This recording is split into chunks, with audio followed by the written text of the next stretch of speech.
आज पूरी दुनिया एआई की बात कर रही है। चैट जीपीटी, जेमिनाई, क्लॉड और हर दिन नए एआई मॉडल्स लॉन्च हो रहे हैं।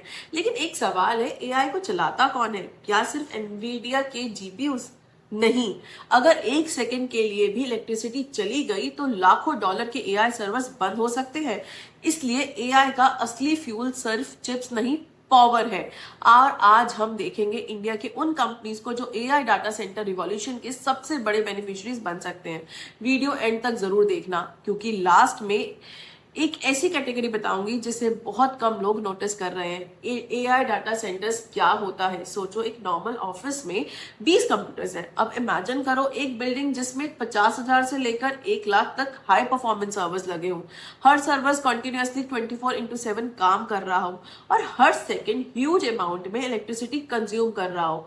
यही होता है एआई डाटा सेंटर। एक medium size AI data centre उतनी इलेक्ट्रिसिटी कंज्यूम कर सकता है जितनी एक छोटा सिटी कंज्यूम करता है। इसलिए एआई का फ्यूचर सिर्फ सॉफ्टवेयर कंपनीज पर डिपेंड नहीं करता। पावर इंफ्रास्ट्रक्चर के बिना एआई इंडस्ट्री चल ही नहीं सकती। Step 1, power generation. सबसे पहले इलेक्ट्रिसिटी जनरेट होगी। अगर पावर ही प्रोड्यूस नहीं होगी तो एआई डाटा सेंटर चलेगा कैसे? यहाँ आती है कंपनीज जैसे Tata power, Adani energy solutions, techno electric and engineering. ये कंपनीज जनरेशन, ट्रांसमिशन और ग्रिड इंफ्रास्ट्रक्चर डेवलप करती हैं। जैसे जैसे इंडिया नए नए डाटा सेंटर्स बनाएंगे वैसे वैसे इलेक्ट्रिसिटी डिमांड भी बढ़ेगी और इसका इनडायरेक्ट बेनिफिट इन कंपनीज को मिल सकता है। Step 2 is transformers. Electricity generate हो गई, अब उस वोल्टेज को कन्वर्ट भी करना पड़ेगा। इसी का काम करते हैं transformers. Companies TD power system, Hitachi energy, GE Vernova TND India, transformers and rectifiers India limited, हर नए डाटा सेंटर को मल्टीपल हेवी ड्यूटी ट्रांसफार्मर्स की जरूरत पड़ती है।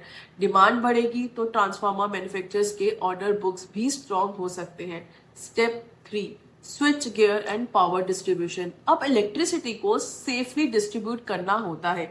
यहाँ यूज होते हैं स्विच गियर्स। ये सिस्टम ओवरलोड, शॉर्ट सर्किट और इलेक्ट्रिकल फॉल्ट्स से प्रोटेक्शन देते हैं। मेजर कंपनीज कौन सी हैं? वो है ABB India limited, Siemens India, Schneider electric India. ये कंपनीज इंडस्ट्रियल इलेक्ट्रिकल इंफ्रास्ट्रक्चर में काफी स्ट्रॉन्ग पोजीशन रखती हैं। एआई डाटा सेंटर के लिए रिलायबल पावर डिस्ट्रीब्यूशन मैंडेटरी होता है। Step 4, wires and cables. Electricity को हर सर्वर तक पहुंचाना है और इसके लिए चाहिए प्रीमियम क्वालिटी केबल्स। कंपनीज कौन सी है? HFCL, जिसके बहुत ही शानदार रिजल्ट्स आए हैं, Sterlite technologies, RR cable, Finolex cables. एक लार्ज डाटा सेंटर में हजारों किलोमीटर केबल्स यूज हो सकती है, इसलिए ये सेगमेंट भी एआई थीम का इंपॉर्टेंट पार्ट बन सकता है। Step 5 is UPS, batteries and energy storage. सबसे इंपॉर्टेंट पार्ट। सोचो, इलेक्ट्रिसिटी सिर्फ 2 सेकेंड के लिए चली गई, server crash, data loss, crores का डैमेज। इसी प्रॉब्लम को सॉल्व करता है यूपीएस और बैटरी बैकअप। कंपनीज कौन सी है? Exide industries, Amaraja energy and mobility and HBL power system.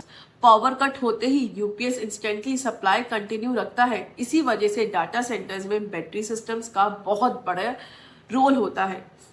Step 6, power quality equipment.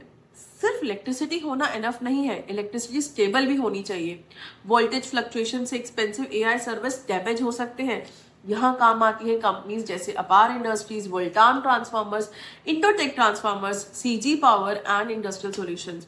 ये कंपनीज इलेक्ट्रिकल रिलायबिलिटी इंप्रूव करती हैं और एआई इंफ्रास्ट्रक्चर में रिलायबिलिटी ही सबसे बड़ा फैक्टर होता है। Step 7, cooling and backup power. AI servers बहुत हीट जनरेट करते हैं। अगर कूलिंग फेल हो गई तो सर्वर्स ओवर हीट हो सकते हैं। इसलिए डाटा सेंटर में कूलिंग उतनी ही इंपॉर्टेंट होती है जितनी की electricity. Companies blue star, Voltas, Kirloskar Pneumatic cooling systems, industrial refrigeration का रोल एआई डाटा सेंटर्स में कंटिन्यूअसली बढ़ने वाला है। बहुत लोग एआई बोलते ही एनवीडिया या चिप कंपनीज की बात करते हैं, लेकिन इंडिया में एआई थीम का एक हिडन एंगल भी है, दैट इज पावर इंफ्रास्ट्रक्चर। चाहे डाटा सेंटर किसी भी कंपनी का हो, उससे electricity, transformers, switch gears, cooling, battery backup और केबल्स की जरूरत तो हर हाल में पड़ेगी ही पड़ेगी। यही वजह है कि पूरी power value chain AI growth से इनडायरेक्टली बेनिफिट ले सकती है। लेकिन एक बात याद रखना, सिर्फ एआई थीम देखकर किसी स्टॉक में इन्वेस्टमेंट मत करना। हर कंपनी की valuation, order book, debt, profit growth और मैनेजमेंट क्वालिटी को भी एनालाइज जरूरी है। ये वीडियो सिर्फ एजुकेशन पर्पस के लिए है। अगर आपको ऐसे हिडन मल्टीबैगर थीम्स और डिटेल्ड स्टॉक एनालिसिस पसंद आते हैं तो वीडियो को लाइक जरूर करिए, चैनल को सब्सक्राइब करिए और कमेंट्स में जरूर बताइए एआई रिवॉल्यूशन का सबसे बड़ा विनर आपके हिसाब से कौन सी कंपनी हो सकती है। Stay tuned, keep trading, keep investing and this is all for education purpose, not a buy sell recommendation. Stay tuned, keep trading, keep investing.